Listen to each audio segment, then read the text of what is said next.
Distinguidos invitados, es para mí un gran honor dirigirme a ustedes en este histórico evento conmemorativo. Como representante del gobierno y la comunidad de Matamoros, celebro con beneplácito la oportunidad de conmemorar 172 años de la heroica defensa de nuestra ciudad en octubre de 1851. Gracias al valor y patriotismo demostrado en aquel entonces por nuestro pueblo y autoridades, la legislatura de Tamaulipas y el Congreso de la Unión otorgaron a Matamoros los justos títulos de heroica, leal e invicta que con orgullo ostenta hasta nuestros días.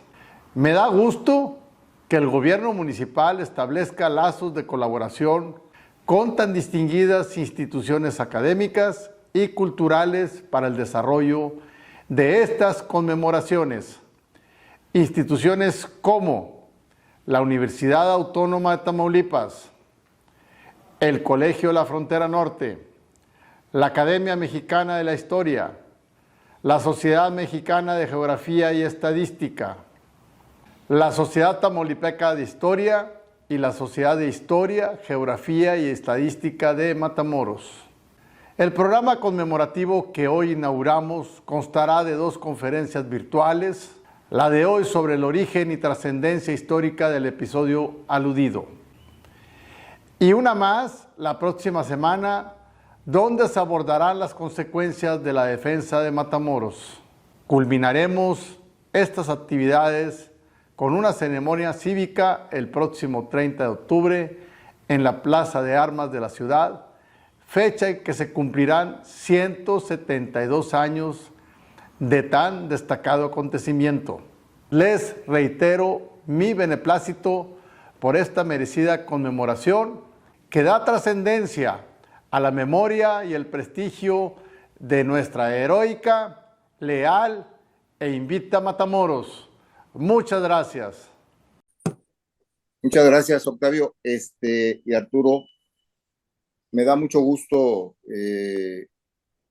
dirigirme a ustedes en nombre de mis compañeros de la Sociedad Tamaulipeca de Historia, Geografía y Estadística de Matamoros y felicitarlos por esta iniciativa, Octavio, porque gracias a tu iniciativa y a la colaboración de Arturo Zárate y por supuesto de Valentina Tovar, que nos va a hablar sobre el tema por el que estemos convocados, pues yo felicitarlos a ustedes porque esta es la primera vez que se va a hacer un acto académico en el que se va a difundir esta gesta heroica que nos enorgullece a todos, pero que desafortunadamente no ha sido reconocida, ni siquiera está en el calendario cívico del municipio de Matamoros. Ya no digamos a nivel estatal o nacional, es una fecha que pasa desapercibida, pero tanto la Sociedad Tamaulipeca de Historia, Geografía y Estadística de Victoria y de Matamoros nos hemos propuesto gestionar ante el municipio de Matamoros para que se eleve a rango del calendario cívico esta conmemoración y que cada 30 de octubre se haga una ceremonia cívica recordando esta gesta heroica que le dio a Matamoros el orgullo que todos tenemos de tener los 3 títulos que ostentamos como ciudad, el de heroica, invicta y leal. Los 2 primeros, como todo el mundo sabemos, fueron otorgados por el Congreso Local del Estado de Tamaulipas y el tercero fue otorgado por el Congreso de la Unión. Y esto pues hay que resaltarlo, hay que recordarlo y hay que difundirlo porque es parte del orgullo de pertenencia que todos tenemos de ser matamorenses, de ser tamaulipecos y de ser mexicanos. Muchas gracias y mucho éxito en tu exposición, Valentina. Bienvenida. Bueno, pues voy a compartir. Parece que Arturo va a hacer alguna pequeña...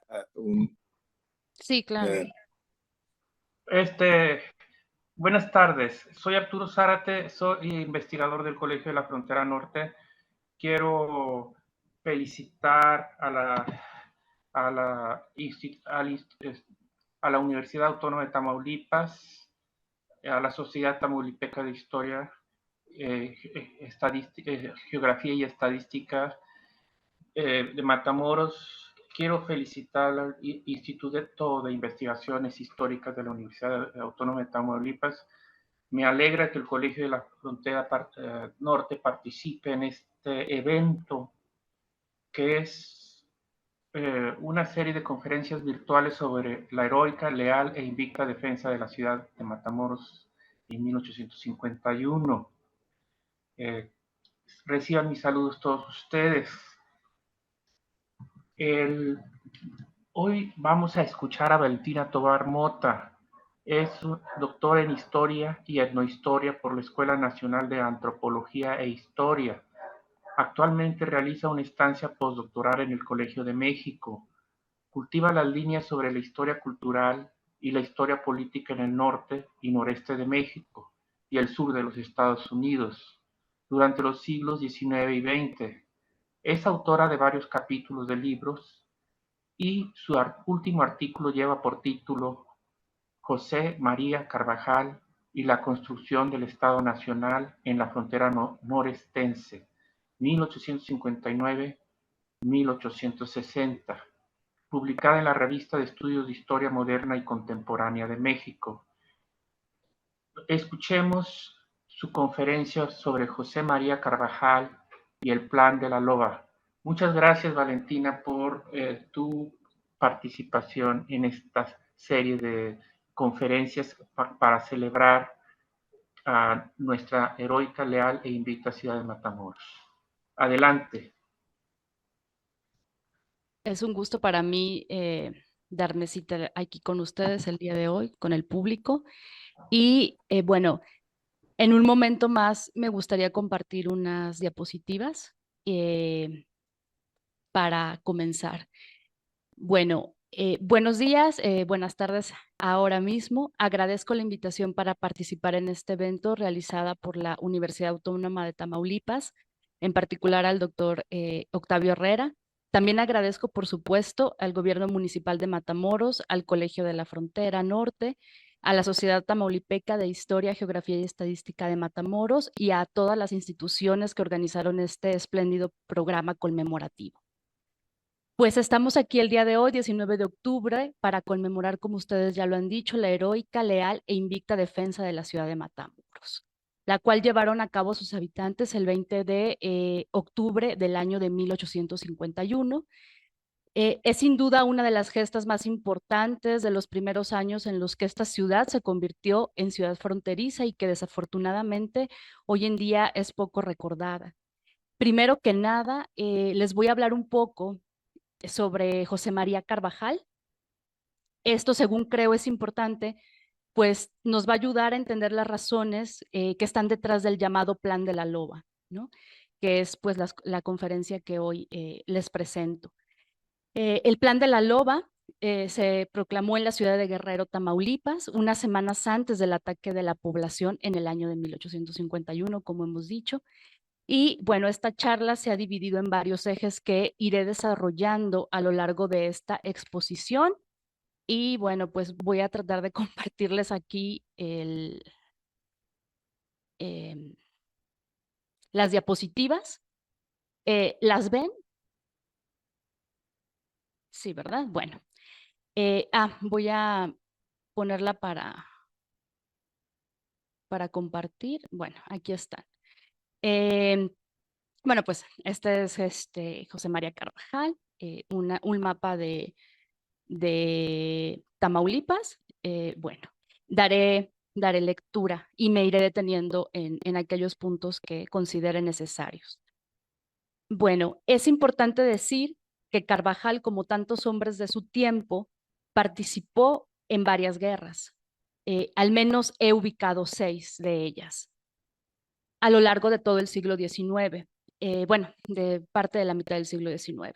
En tal sentido, fue activo sobre todo en el noreste mexicano y sur de los Estados Unidos, zona que en múltiples coyunturas atestiguó épocas violentas y algunos periodos de paz.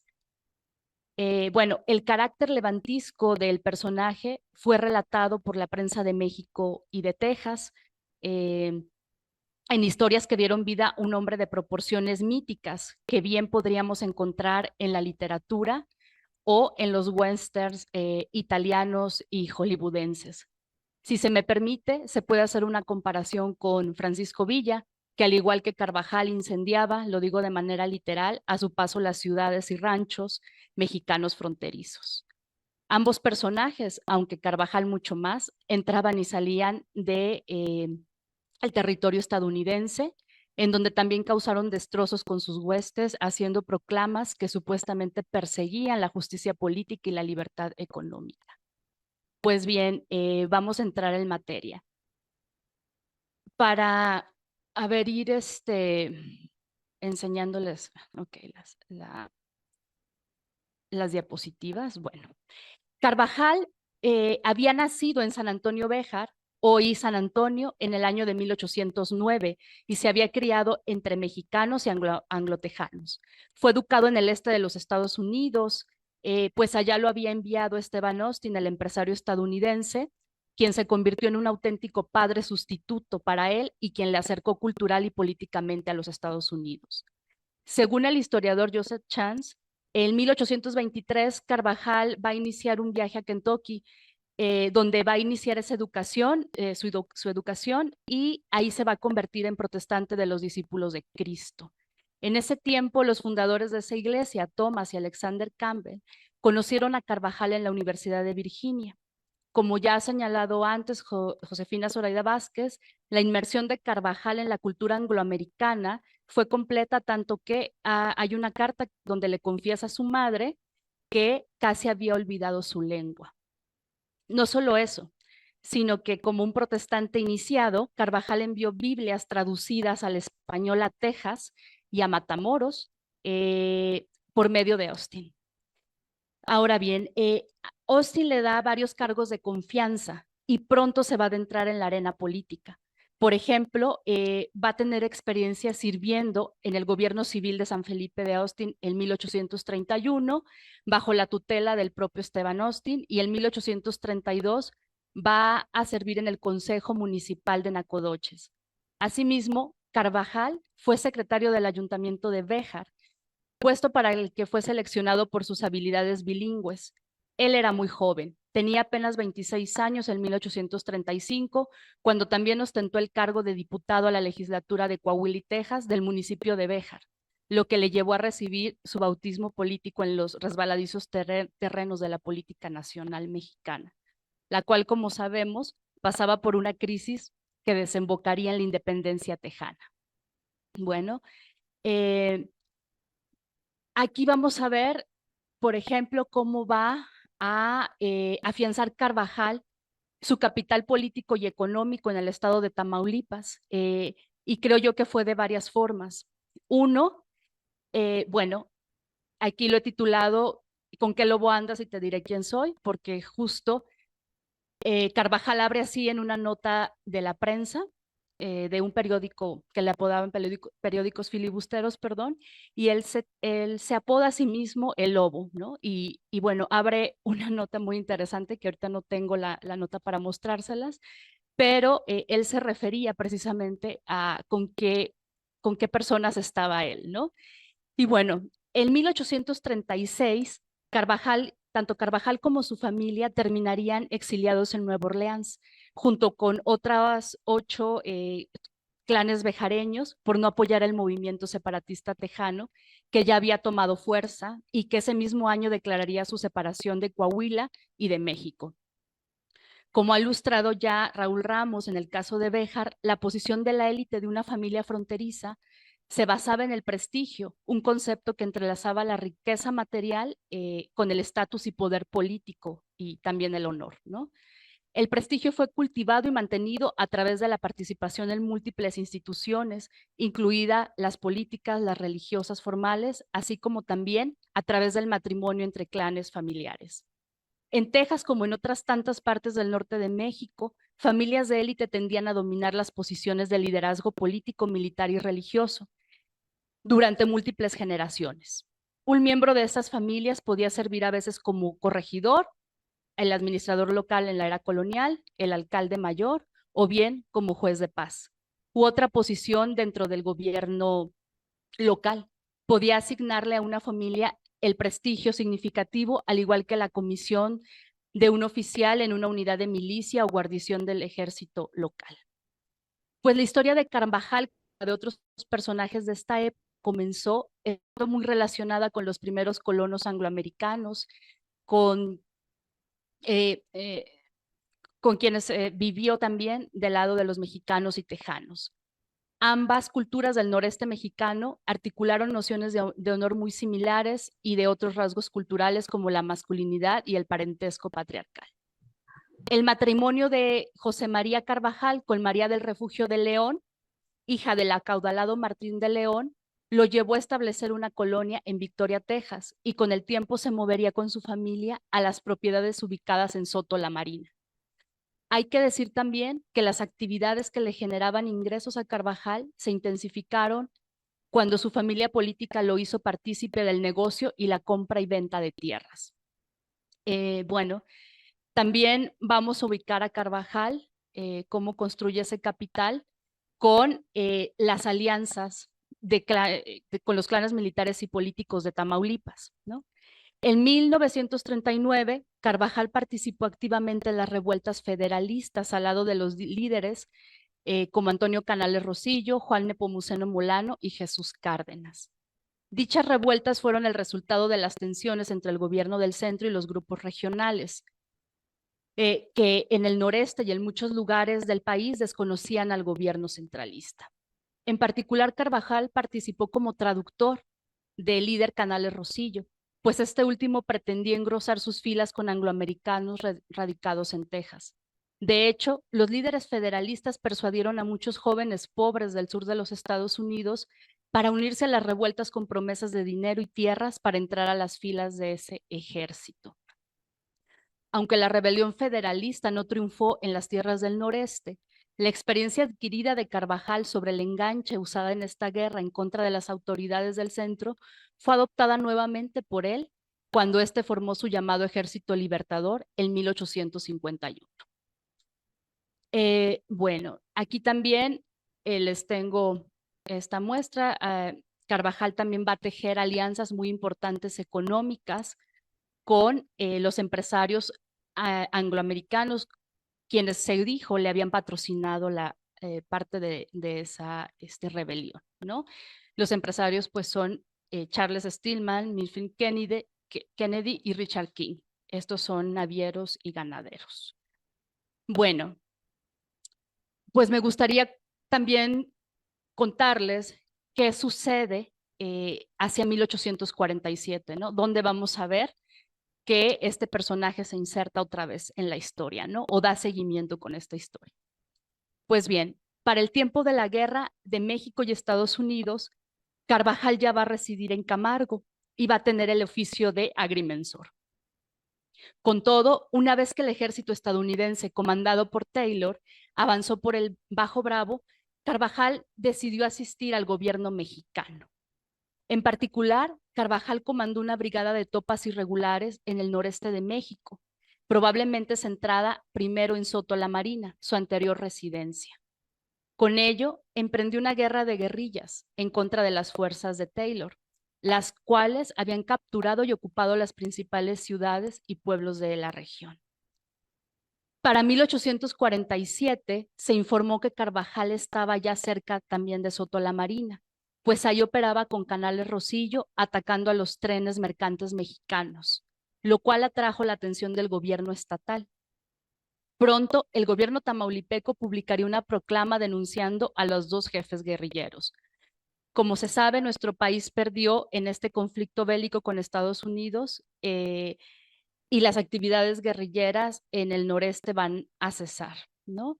Aún así, una buena cantidad de personajes que habían estado activos van a resurgir como líderes locales, como esos hombres fuertes de la región en los años posteriores. Bueno, pues, ¿qué consideraciones fronterizas podemos tener para entender las motivaciones del Plan de la Loba en 1851. Bueno, aquí vamos a dar, pues, no un salto mortal, pero sí un salto de estos antecedentes de Carvajal, ¿no? Y cómo Carvajal lo que hace es precisamente involucrarse, ¿no? Con la formación de este ejército, y vamos a tratar de entender pues estas motivaciones que lo llevan a él y al ayuntamiento de la ciudad de Guerrero, a la ciudadanía civil, de cómo se va a pensar y redactar el plan. Y cuáles podrían ser estos, de nuevo reiterativamente, algunos de las motivaciones. Bueno, pues como es sabido, la línea divisoria que se trazó entre México y Estados Unidos tuvo su modificación más importante en 1848 y quedó finalmente establecida en 1853. No obstante, la delimitación distó de ser el final de la historia. La formulación de leyes para administrar ese territorio nacional hasta sus confines y hacer efectiva esas mismas leyes tomó mucho tiempo. En tal sentido, el Estado Nacional Mexicano y el estadounidense experimentaron un proceso de carácter administrativo y jurídico que podríamos concebir como un ensayo y error. Para empezar, el artículo 11 del Tratado de Guadalupe Hidalgo estipulaba que el gobierno estadounidense detendría los ataques de las naciones indígenas, las cuales, como han apuntado varios estudiosos, asolaban el norte de México desde la década de 1830. Tal cláusula había distado de funcionar, pues las naciones indígenas continuaron cruzando la línea divisoria y el Bravo casi de acuerdo con su voluntad. Al mismo tiempo, en 1848, la administración de José Joaquín Herrera había dispuesto que se establecieran 18 colonias militares en la frontera norte, con las intenciones, primero, de prevenir ataques por parte de las tribus indígenas y segundo, de formar una línea defensiva que actuara en caso de invasión. Bueno, aquí están, les muestro un mapa de las colonias militares, ¿no? que pone el gobierno del centro, y bueno, aquí se ve, las colonias militares tienen la bandera, ¿no? Que está precisamente, recorre como toda parte de esta franja, ¿no? Aquí está más o menos por aquí el Bravo, está recorriendo como toda esta línea. Y bueno, esta suerte de colonias militares no es exitosa. En el margen norte, mientras tanto, los estadounidenses batallaron siempre para hacer valer la ley. Como puede observarse en la tabla que está por aquí, bueno, hacia atrás, me salí de la presentación. A ver, aquí. Bueno, precisamente lo que se puede observar en la tabla que vamos a adjuntar aquí, los condados, los condados del sur de Texas van a tener un alto porcentaje de nacidos en México durante muchos años. Aquí está, ¿no?, la tabla donde muestra, ¿no?, el porcentaje de esos nacidos en México, que contrasta con la población nacida en Estados Unidos, que es bastante poca, ¿no? Y donde podemos verlo mejor como representación es en este mapa, que si vemos aquí, hacia 1850, la población mexicana está realmente asentada en el Bajo Bravo, ¿no? Aquí, bueno, aquí también muestra un poco de el asentamiento de San Antonio, pero en el Bajo Bravo realmente es donde podemos, bueno, en el Bajo Bravo y en esta parte de Sierra Nevada, que es de este lado de Baja California, podemos ver que los núcleos poblacionales más importantes de mexicanos están, ¿no?, representados aquí.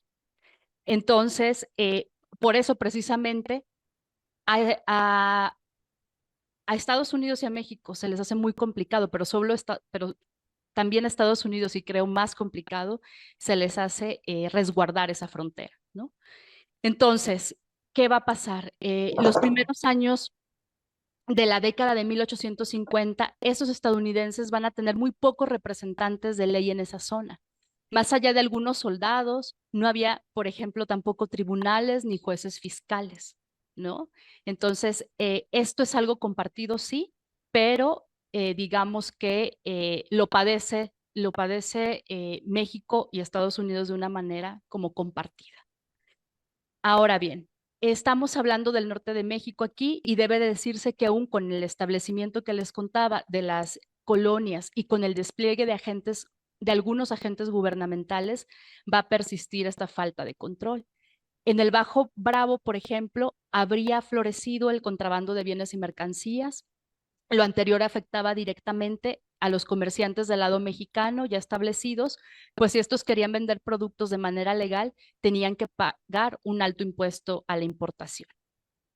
Bueno, en efecto, a solo 3 años de la firma del Tratado de Guadalupe Hidalgo, la falta de control en el Bajo Bravo amenazaba a las poblaciones de ambos lados de la frontera. Tal como ha sido sugerido por la historiografía ya, había paso de continuo de fuerzas del orden de México y tropas de Estados Unidos, pues estas consideraban el río Bravo más para vadear y no como una frontera nacional en la cual el movimiento de personas estaba restringido. Para colmo, las amenazas al territorio mexicano seguían vigentes. Desde los últimos meses de la guerra había tomado fuerza un movimiento en Estados Unidos que pedía se conquistase todo México. Asimismo, había estadounidenses que reclamaban la frontera entre ambos países y que se estableciera en la Sierra Madre y no en el Río Bravo, como finalmente había ocurrido. En 1850, por ejemplo, la prensa empezó a publicar noticias que hablaban de los supuestos proyectos filibusteros.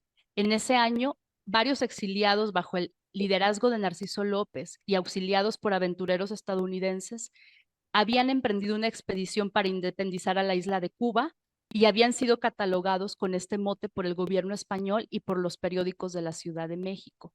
La expedición de López fue derrotada justo en agosto de 1851, apenas semanas antes de que se alzara Carvajal y de que atacara Matamoros. No obstante, aún con la derrota, se hizo público que los invasores de la isla querían declarar territorio independiente para luego anexarse a los Estados Unidos, por lo que no fue raro que después se acusara a Carvajal precisamente de querer desmembrar el territorio. Pues bien, después del mes de septiembre de 1851, la presidencia municipal de Guerrero, Tamaulipas, comunicó a sus superiores acerca de los preparativos que hacían decenas de tejanos del otro lado del río con la intención de entrar y atacar poblaciones del distrito de Río Grande o Río Bravo. Pronto se suscitó el miedo. Se hablaba del riesgo de que este alzamiento tuviese la intención de separar ese territorio y anexarlo a los Estados Unidos, tal como había ocurrido con los tejanos en 1836. Perdón. El miedo se acentuó porque en las semanas que siguieron, Carvajal se dedicó a reclutar angloamericanos. Asimismo, debido a las demandas de disminución arancelaria, comenzó a rumorearse que las acciones eran financiadas por los comerciantes de Brownsville, los amigos de Carvajal, ¿no? O con los que tenía relaciones importantes económicas. No por otra razón, el conflicto también va a ser conocido como la Guerra de los Comerciantes. El gobierno mexicano identificó la insurrección con una amenaza a la integridad nacional. En su correspondencia, el general Francisco Ábalos, comandante de la Plaza de Tamaulipas, comenzó a tachar a Carvajal de traidor y de contar con filibusteros, por lo que pidió que se reforzara esa línea, ¿no?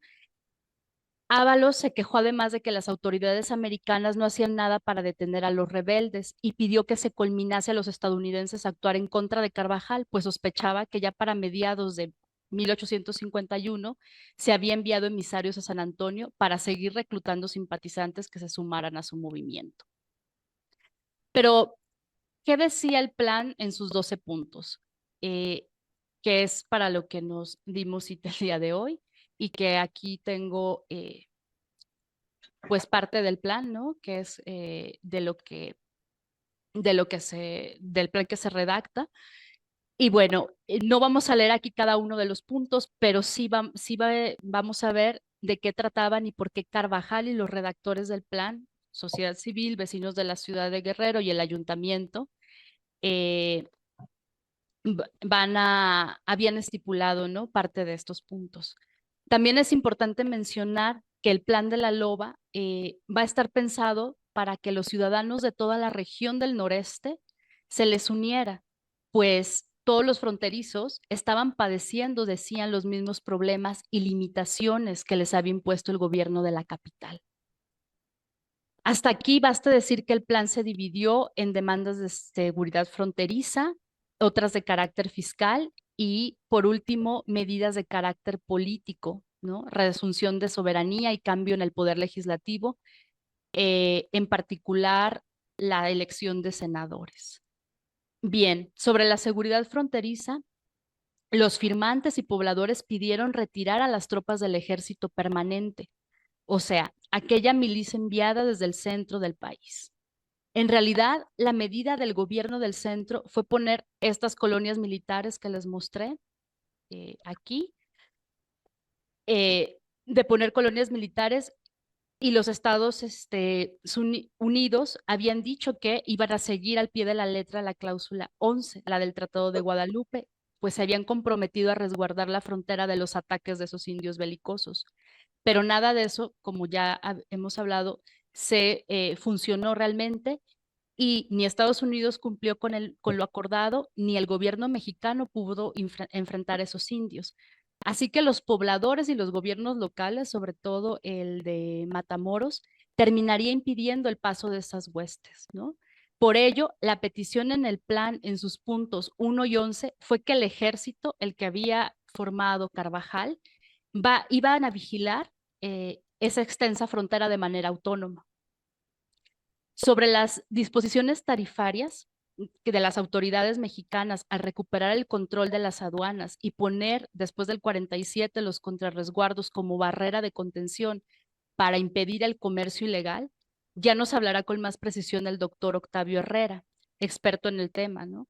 Aquí solo diré que las demandas de carácter fiscal que comprendió el plan de la Loba exigieron la reducción de los impuestos aduanales y la cancelación de las prohibiciones, pidiendo el establecimiento de una aduana en Reynosa, así como la abolición de multas excesivas por contrabando y la aprobación de una ley que permitiese el ingreso de los productos sin impuestos durante un periodo de 5 años. Como medidas políticas, el plan se oponía a la secesión del territorio o su anexión a la Unión Americana, pero afirmaba el derecho de establecer un gobierno provisional en caso de que sus demandas no fuesen satisfechas. Esto fue por lo que Carvajal y el Ejército Libertador pues se cargó de varias sospechas, ¿no? Porque pronto los periódicos de Texas, sobre todo, empezaron a hablar de la formación de nuevo de una república, ¿no? De una república independiente, como hace tiempo ya lo habían pactado en el 36, ¿no? Entonces, pues fue, digamos, que una de las grandes confrontaciones que se tuvo, ¿no? Y por lo que se decía que el movimiento en realidad iba a desmembrar de nuevo el territorio, y que al final, pues Tamaulipas quedaría del lado de los gringos, ¿no? Entonces, bueno, pero en el plan mismo se curan en salud, ¿no? Los que lo redactan, porque ahí lo anteponen, no queremos la anexión a los Estados Unidos. Ahora bien, Carvajal asegura ante las poblaciones de Camargo en una exposición que da en la plaza de Camargo, y dice que él había sido elegido para combatir la opresión y las severas vejaciones que padecían sus compatriotas a partir de su independencia nominal, que el movimiento se dirigía en contra de esos impuestos excesivos, los monopolios y la tiranía militar. Aclaró que los norteamericanos que lo acompañaban solo habían venido a rescatar a los mexicanos de su miseria, ¿no? Asunto que también le valió muchísimas críticas en una prensa bastante vasta de México y de Estados Unidos. El Matamoros lanzó una proclama invitando a sus habitantes a sumarse a las filas insurgentes, asunto que no recibió respuesta. Al parecer, los ciudadanos de Matamoros, por las crónicas que tenemos en los periódicos, no engrosaron las filas, no se unieron al ejército de Carvajal y en realidad, pues lo que hicieron fue dar cita a la defensa, ¿no?, de la ciudad, digo, además del ejército permanente y de la guardia que estaba ahí. No se apoya, o sea, los habitantes de Matamoros no apoyan ese plan. Entonces, pues como se sabe, Carvajal no permanece muchos días en Matamoros, pero sí lo suficientes para incendiar y saquear la ciudad, ¿no? Asunto del que también nos hablará el doctor Herrera en la próxima conferencia, ¿no? Entonces, yo les quiero nada más, pues, hablar de un poco del final de la historia. Bueno, esta historia más bien tiene todavía una larga, ¿no?, continuidad a raíz del pronunciamiento del plan. Y bueno, yo tomo una nota del periódico del siglo XIX de la Ciudad de México, del día 10 de octubre,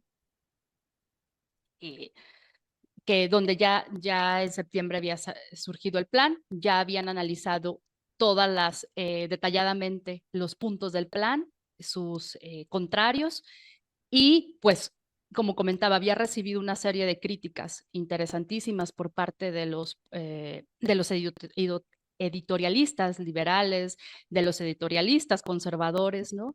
Y entonces en el siglo XIX hay una nota muy interesante de la editorial donde lo que expone este escritor es, bueno, pues están los 12 puntos del plan, pero en realidad cada punto va, y no les voy a leer la nota, por supuesto, porque es larga, pero va haciendo como un análisis de por qué cada punto es totalmente inaceptable, ¿no? Y además que ni siquiera puede cumplirse como tal, ¿no?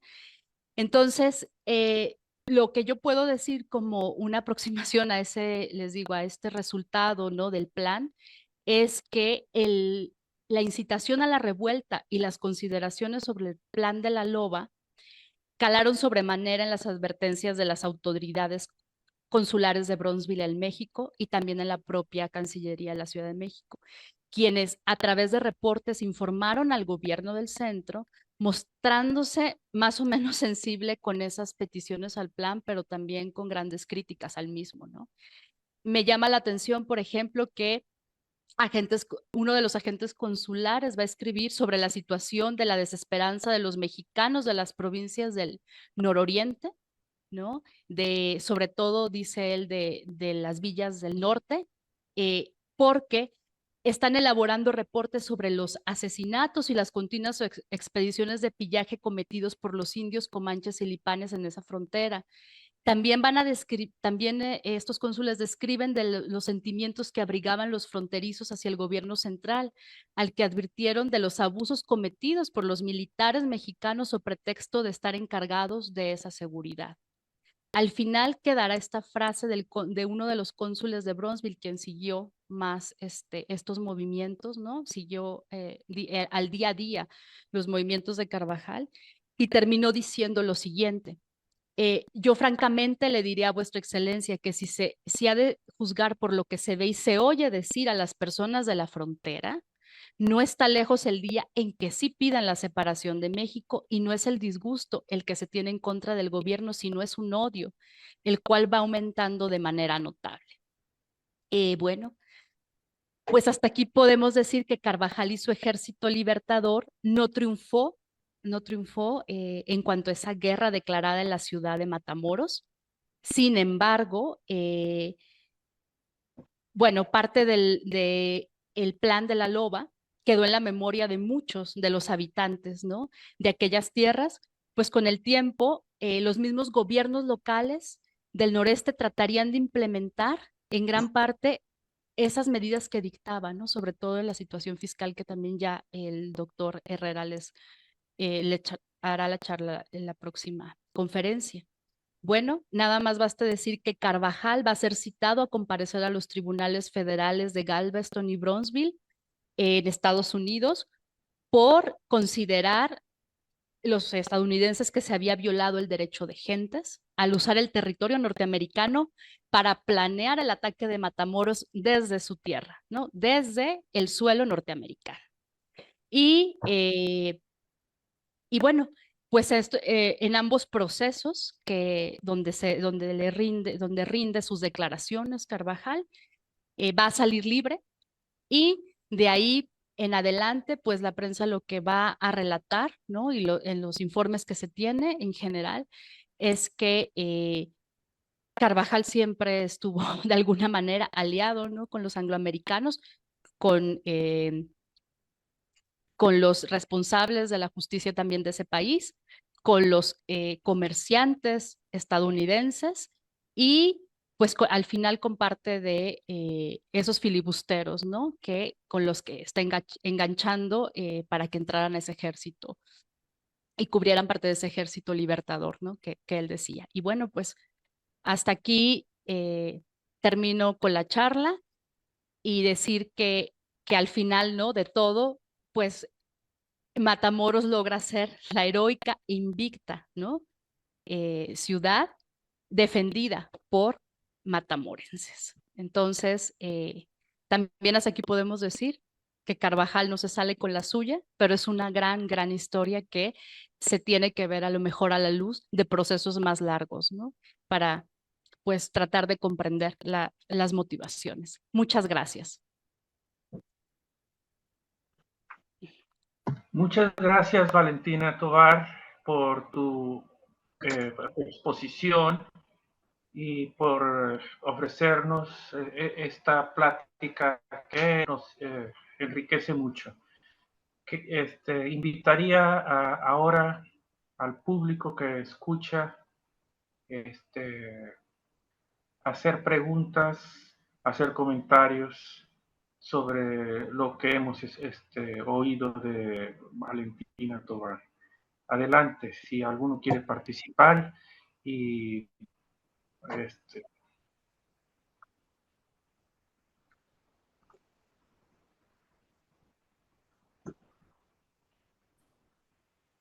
Muy bien. Si me permites, Arturo, yo sí quisiera intervenir un poco, por favor. Adelante. Bueno, antes que nada quiero felicitar a Valentina porque ha hecho una exposición de datos que no todos conocemos, y eso es algo muy valioso para empezar a difundir este hecho heroico que fue llevado a cabo por, como bien lo dijo al final, por matamorenses fundamentalmente. Hubo también cuerpo del ejército, pero muy limitado hasta donde yo recuerdo haber leído, y creo que esto es algo que debemos de difundir, como ya lo decía Octavio Herrera antes de que empezáramos, porque nos da ese sentido de pertenencia y ese orgullo que todos tenemos como matamorenses, como tamaulipecos, pero también como mexicanos. Esta es una de las muchas historias, como ya lo comentábamos también, de que no se reconocen, no son muy populares dentro del contexto de la historiografía oficial, y en comillo esta palabreja de oficial, porque finalmente es una realidad que no podemos soslayar, ya que como prácticamente todas las decisiones se tomaban en el centro, lo que sucedía en el centro era destacable, no lo que sucedía en las provincias o en el interior de la República, como le llamaban. En realidad somos exterior, pero así le llamaban interior de la República. Creo que hay elementos muy importantes que hay que destacar, y que estoy seguro Octavio Herrera la semana que entra, que nos va a hablar sobre la derivación de la batalla. Seguramente va a ahondar un poco en el contexto en el que se dio, pero también en el futuro que se vivió posterior a ese hecho histórico. Así que felicito de todo corazón a Valentina en nombre de mis compañeros de la Sociedad Tamaulipeca de Historia, Geografía y Estadística. Muy agradecido por tu intervención, Valentina, y te deseo mucho éxito en tu posgrado de postdoctorado. Muchas gracias. Gracias, doctor.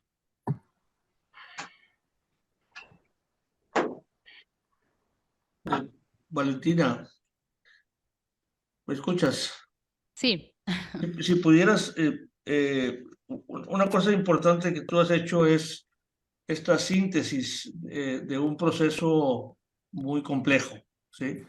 Lo has hecho pues, de manera muy, casi como es un ABC para quienes no tienen una idea de lo que significó este acontecimiento en la frontera. Y me gustaría que le señalaras dónde se abreva las fuentes, dónde podemos acercarnos a este tipo de acontecimientos y qué es lo que hace el historiador para llegar hasta ahí, ¿sí? Creo que eso vale mucho la pena que lo abundes un poquito. Bueno, pues es un honor para mí, como les digo, estar aquí, sobre todo porque, bueno, pues yo le tengo un cariño muy especial a la ciudad de Matamoros. Y, y bueno, pues este personaje, ¿no? Que, como les decía yo, de proporciones míticas, en la andanza de mis ahora estudios o investigaciones para el posgrado en el que estoy inscrita, pues me llevaron a varios derroteros, ¿no? Me llevaron a varios archivos, ¿no? A la consulta de muchas fuentes que afortunadamente, creo yo, pues historiadores, ¿no? Como el propio doctor Herrera, como pues esta sociedad, ¿no? También de Tamaulipas de Historia, ¿no? Que tiene bastante información sobre la historia de la ciudad en sí, ¿no? Incluso el Colegio de la Frontera Norte, ¿no? También tiene ahí un respaldo importante de información y de archivos, ¿no? Sobre la época. Eh, pues digamos que son como estos repositorios importantes y bueno, hay otros. Yo lo que me adentré y pues, lo que yo recomiendo un poco para estudiar o profundizar sobre el personaje es un material de primera mano y de primer orden. Yo creo que sí tiene que ver con la prensa, ¿no? La prensa desde los dos lugares. La prensa que tiene justo la ciudad de Matamoros, que además tiene tiene un catálogo muy importante subido de manera digital, ¿no? En el archivo municipal, creo, si no me equivoco. Tiene un catálogo espléndido del año de 1850, que yo encontré mucho, y 1851. También tiene periódicos de Victoria en ese momento. Y lo que hacen es eso, un relato de estos acontecimientos. También la Hemeroteca Nacional, ¿no? Un catálogo que no todo está digitalizado, ¿no? A veces hay que ir ahí, pero en lo que está digitalizado también hay muchas notas que cubrieron, que es importante porque lo que hacían los periódicos de la Ciudad de México es que indagaban sobre las notas que producían, ¿no? Los periódicos fronterizos. Entonces, son muchas veces notas reproducidas de esta otra prensa, ¿no? Que se va enterando la Ciudad de México de todos estos acontecimientos. No había otra, era como la figura del reportero, pero anterior, ¿no? A la moderna. Entonces, bueno, están ahí, están también prensa importante en repositorios de Estados Unidos, sobre todo ahorita en Austin, ¿no? En la Universidad de Austin hay gran formación. En la Secretaría de Relaciones Exteriores, que el doctor también Octavio Herrera pues, me comentó, ¿no? Varias veces que pues él tenía toda un compendio de información que había extraído de los reportes del cónsul del Castillo, ¿no? Joaquín del Castillo, donde había relatado también en cartas al gobierno de la Ciudad de México, a la Cancillería como tal, se había dado un reporte del paso a paso de las expediciones de Carvajal en Matamoros y en las villas del norte. Bueno, pues no sé, también la figura del mismo Carvajal es complicada porque precisamente no hay muchos datos de él. Estos están regados, ¿no? Toda su historia, un poco bibliográfica, está regada en estos diarios, en estos reportes de prensa, tanto de Texas como de México. Entonces hay que hacer como una labor más bien reconstructiva ahí. Y bueno, pues se ha escrito poco, ¿no? Del personaje como tal, y también se ha escrito, creo que algunos muy pocos, ¿no? De nuevo aquí está el doctor Herrera, que es de los que ha escrito sobre todos estos acontecimientos fronterizos y de los que, bueno, nos valemos los otros investigadores, ¿no? Que estamos tratando de, pues, hacer una historia profunda, ¿no? Sobre estos acontecimientos. Y bueno, pues eso les podría decir. Como entre archivo y prensa, yo me quedaría en ese balance. Gracias. Tengo una pregunta que quizá no esté bien fundada. He escuchado de un amigo historiador que Carvajal, ya años después, durante la lucha de liberales moderados y liberales radicales, tuvo la opción de quedarse como gobernador en Tamaulipas, pero le pusieron una condición: que renunciase a su escolta de 300 tejanos. No lo hizo y prefirió irse con sus tejanos. Si eso ocurrió, ¿pudieras explicármelo? Bueno, es que ahí voy a tener una falla grande. Yo no sabía de esta nota, que seguro, bueno, o me parece como que pudiera ser, ¿no? Por las proporciones del personaje y de las cosas que continuamente el gobierno liberal, después de su participación en estos acontecimientos, cuando él se vuelve el operador político de Juárez, ¿no? En la frontera y está al lado de él y forma parte del Ejército Nacional, ¿no? Como tal, y tiene mucho poder para ese momento en la frontera. Pues como ustedes también han de saber mejor que yo, Tamaulipas sigue convulso, ¿no? O sea, en la década de los 60 es que no hay un lugar en México, yo creo que pueda explicar la convulsión de una mejor manera de lo que sucede en Tamaulipas como tal y el Matamoros, que es puerto y que toma una significación. O sea, es el puerto por excelencia donde pasa todo, no nada más la violencia, o sea, donde pasan todos los asuntos económicos, donde pasa el comercio, donde ilegal, no legal, o sea, donde hay un florecimiento de demasiadas cosas ahí. Y bueno, la turbulencia sigue, ¿no? Sigue y eh, se pone gobernadores como a destajo, ¿no? O sea, lo que hace Juárez es que no puede pacificar esa frontera, bueno, sobre todo Matamoros, todos están peleados con todos, los bandos liberales entre ellos mismos están totalmente hechos pedazos.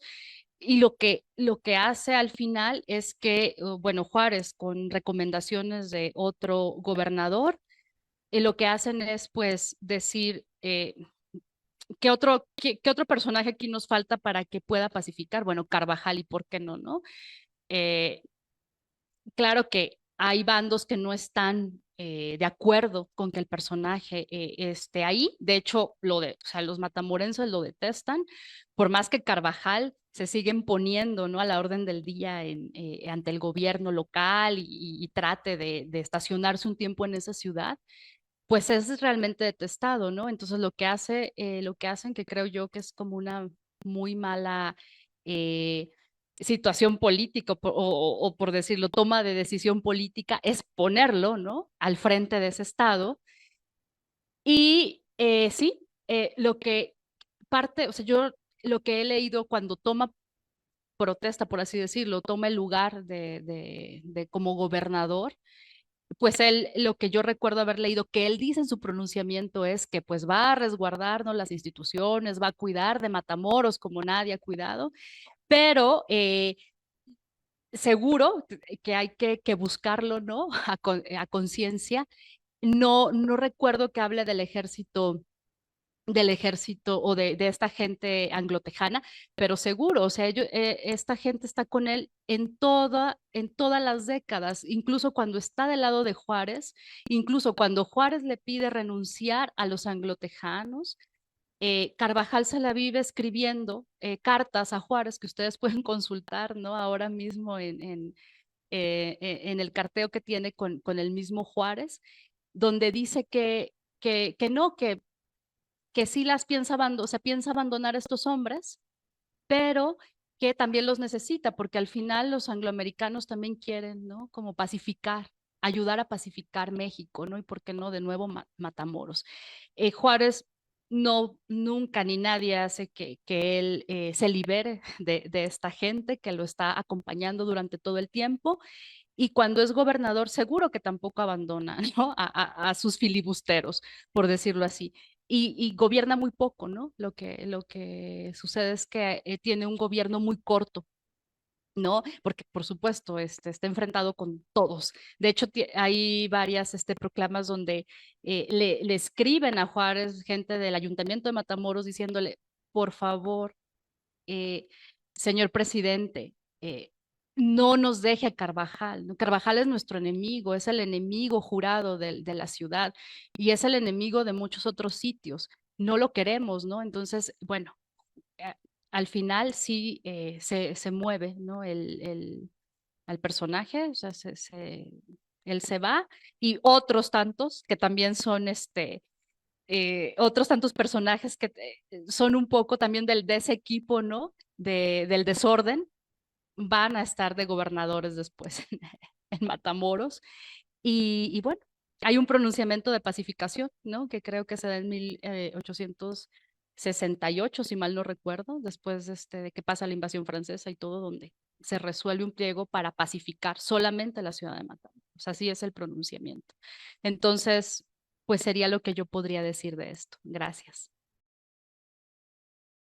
Gracias.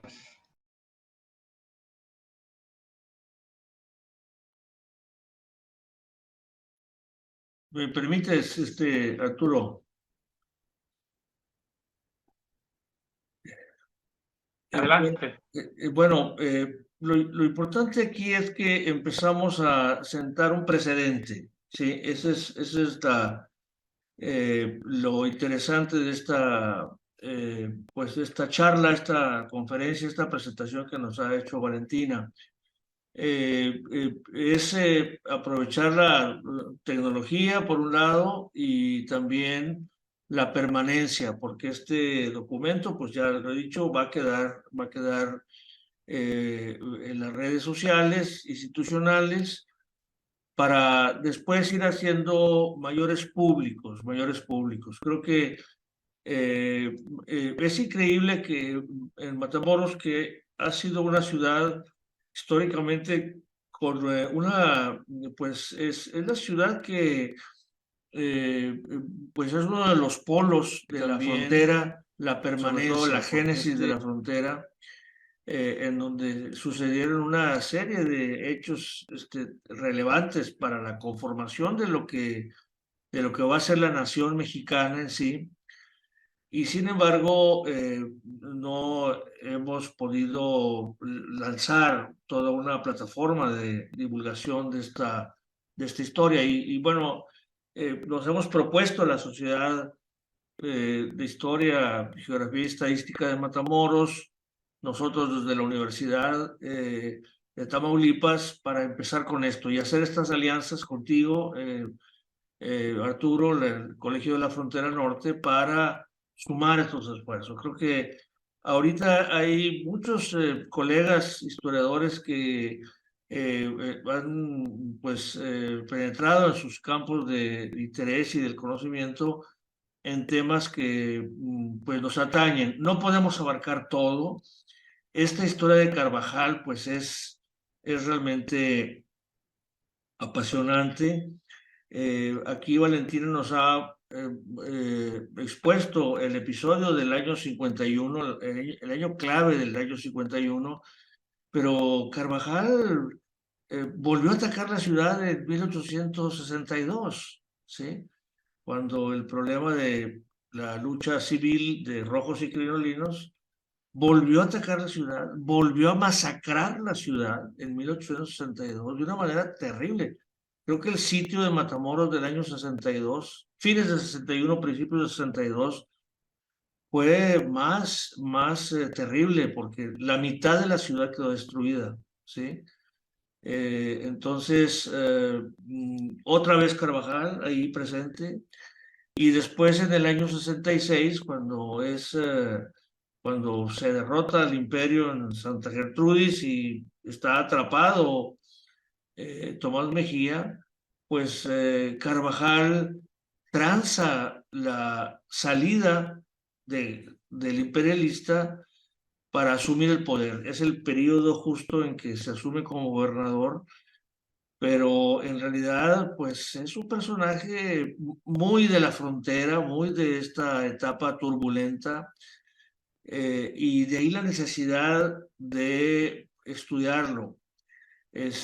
Hay otra profesora, Marcela Terrazas, que ella también abunda el año 51 y sobre todo el tema propiamente del comercio ilegal, Carvajal y el contrabando. Eso tiene estudios muy interesantes, y tenemos el norteamericano que escribió una biografía que igual a Valentina le parecerá que es una biografía relativamente, vaya, sencilla, pues, por decirlo de alguna manera, muy desde esta óptica historiográfica estadounidense, pero es un personaje que requiere ya una nueva reinterpretación. Sí, tal vez no sea tan sencillo abundarlo porque pues los enfoques son múltiples. Y además ahora que nos damos cuenta de que las fuentes son exponencialmente, han crecido ahora con redes sociales y con la accesibilidad a nuevas fuentes. Efectivamente, en el archivo de Matamoros hay ciertos filones en donde se exponen esta presencia de Carvajal. En el año 862, por ejemplo, hay un catálogo de los agraviados, la gente que ha perdido sus bienes como consecuencia del ataque de Carvajal, entre otras cosas, ¿no? Entonces, la hemerografía que ha mencionado Valentina, que es impresionante, impresionante. Realmente las notas que aparecen en la prensa nacional, reproducidas de los periódicos locales, pues ya lo veremos la próxima semana. Son detalles hermosos. Yo voy a tratar de hacer pues un acercamiento puntual casi a los dichos de época, que son detalles sensacionales. Pero en fin, tenemos ahora una panorámica, digamos, informativa muy amplia, muy amplia. Y algo más, este episodio del Carvajal, que fue prácticamente un pupilo de Stephen Austin, nada más y nada menos. Es el fundador de Texas. Eso nos da una idea de la mentalidad de Carvajal. Es un personaje dual. Hoy pronto vendrá el libro de Miguel González Quiroga, que él propone que, bueno, que su tesis es que se estaba formando la frontera y entonces había hombres que actuaban en ambas dimensiones nacionales y que en parte pues era consecuencia natural de esta conformación fronteriza, en parte violenta y en parte también de interacción social. Hay que verlo, pero a algunos se les pasó la mano, sí, se les pasó la mano, y Carvajal fue el caso, pero al final él, pues, si bien aprovechó pues, este conocimiento de la mentalidad y las relaciones en los Estados Unidos, sin embargo, pues acabó siendo un personaje mexicano. Muere Soto la Marina en el seno de su familia política, y muere en Santa Paz, ¿sí? En los 870 y pico. A pesar de haber sido un hombre tremendo, tremendo, y haber causado una cantidad de problemas y de crímenes y de muertes en su transcurrir, pues termina en Santa Paz, en Soto la Marina. No tenemos su tumba, hemos buscado en el panteón de Soto la Marina su tumba, no está. Seguramente ahí está, pero o está en el templo que se destruyó, que es ya en tiempos modernos, pero bueno, Carvajal al final de cuentas queda en el territorio de Tamaulipas y es un personaje que todavía es necesario explorarlo mucho más. Yo le agradezco mucho a Valentina su disposición por habernos acompañado y creo que necesitamos tener algo más después, algo más para seguir abundando en este episodio del año 51, que es además relevante para Matamoros. O sea, Matamoros tiene muy mala prensa, ya lo sabemos, hoy en día, ¿sí? Por los mismos problemas que lo determinan por ser parte de esta frontera violenta, ¿sí? Pero es mucho más que eso, es mucho más que eso y tenemos, es nuestra obligación socializar este conocimiento y lo bueno es que ya hay otros enfoques ya muy profesionales, como el caso de Valentina, la doctora Tovar, y esto es algo que hay que festejar, es algo que hay que abrazar y darle pues la bienvenida, ¿no? A nuestro escenario tamaulipeco. Gracias. Perdón, solo una cosa más, solo para decirles, hay una nota de prensa donde Carvajal, cuando le preguntan en el 62, ¿no? Cuando ataca por segunda vez la ciudad, Sí. Matamoros, le pregunta un reporter gringo, le dice, bueno, ¿usted qué se siente? ¿Usted es un tejano, es un estadounidense o es un mexicano? Y él responde, yo soy un tamaulipeco y soy de Matamoros. O sea, mi corazón, ¿no? Dice algo así, mi corazón siempre ha estado con con ese estado, con la ciudad misma. Entonces, saben, el asunto con Carvajal es hasta psicológico, ¿no? Porque al igual que yo siempre veía a Villa, ¿no? Un poco en el sentido de que Villa no se asumía duranguense, se asumía de Chihuahua como tal, ¿no? Entonces, esta situación, ¿no? Como estos dobleces de los personajes, me parecía increíble porque al margen, ¿no? En un margen de distancia, creo que los hace muy parecidos en muchos sentidos. Y asimismo, o sea, Carvajal al final dice, no, pues no me siento angloamericano, no me siento tejano, lo que me siento es tamaulipeco, ¿no? Entonces, claro, uno diría, vaya usted a saber por qué hace ese comentario en esa prensa pública, ¿no? Tan importante en ese siglo, de la que ya hablará Octavio Herrera la próxima vez, con todo su conocimiento. Gracias. Bueno, y te abundo un poco más. Hasta podríamos decir que en esa época, podría decir que era camarguense además, o sea, porque él fundó la nueva villa de Camargo, ¿sí? Del otro lado del río San Juan, y construyó un castillo, así le llamaron, o construyó un gran edificio de ladrillo hermoso a la orilla del río San Juan, y en estos pleitos terribles con otros hombres fuertes de la región, cuando se pelea con Vidaurri durante la Revolución Liberal, pues resulta que Vidaurri ataca el norte de Tamaulipas y destruyen el castillo de Carvajal a cañonazos. O sea, así se llevaban, ¿eh? Así se llevaban estos personajes. Entonces lo destruye a cañonazos el castillo de Carvajal y bueno, pues ahí queda esa memoria, ¿no? Eso es el año 56. Pero entonces vemos cómo recurrentemente está este personaje. Y si nos vamos a la historia diplomática, los famosos bonos de Carvajal, que es otro episodio que poco lo hemos trabajado en la historia diplomática. Hay por ahí un artículo, pero muy viejo de él.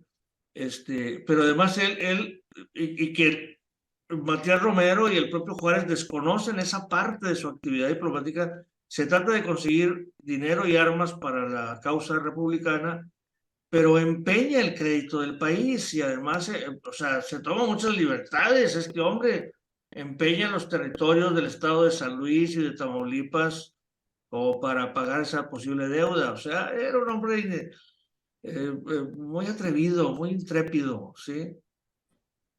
Todo se le hacía fácil. ¿Sí? Entonces, digo, hablando así en términos abiertos, pero es un personaje que necesitamos conocerlo más, difundir su figura. Y bueno, a través de este tipo de eventos es como hay que socializar. Lo que hemos dicho, David, Arturo, necesitamos hacer hay que hacer ya a partir de ahora una secuencia de eventos académicos aquí y discutirlos, dejarlos en las redes y que nos escuchen quien quiera, y ahí iremos dejando, ahora sí que iremos dejando memoria, que ya llegará el momento en que toda la gente empiece a conocerla. ¿Verdad? Si me permites, Arturo, unas palabras, por favor. Creo que tanto Valentina como Octavio han sido muy benévolos sobre el personaje de Carvajal. Yo creo que es digno de estudio, como bien dice Octavio, porque es de los ejemplos que debemos resaltar de lo que no se debe de hacer como mexicano, ¿no? Finalmente él es mexicano, nació en territorio mexicano y vivió esa dicotomía de dos países al mismo tiempo, de dos sangres al mismo tiempo, y seguramente pues Austin lo adoptó como bien dijo Valentina, como su hijo, y se deslumbró seguramente del anglo, de los gringos, ¿no? Para decirlo más coloquialmente. Pero es un personaje digno de estudiar, precisamente por lo negativo, no por lo positivo. Y esto merece que sea como ejemplo de lo que en la actualidad estamos viviendo.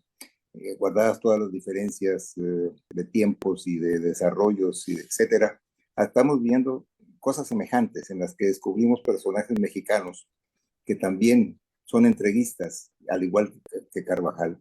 Y eso no podemos soslayarlo porque es una realidad que parece ser que se repiten este tipo de fenómenos y este tipo de personajes. Por eso es importantísimo lo que dice Octavio, en el sentido de que tenemos que escarbarle más a este tipo de personajes, especialmente Carvajal, que pues es de alguna manera muy importante para la historiografía de Matamoros y de Tamaulipas, por supuesto, ¿no? Pero bueno, eso es lo que quería comentarles. Muchas gracias.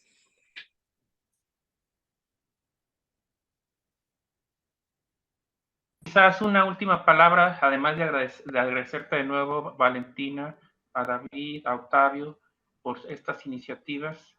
Hay que subrayar la importancia de lo que podríamos llamar historias locales.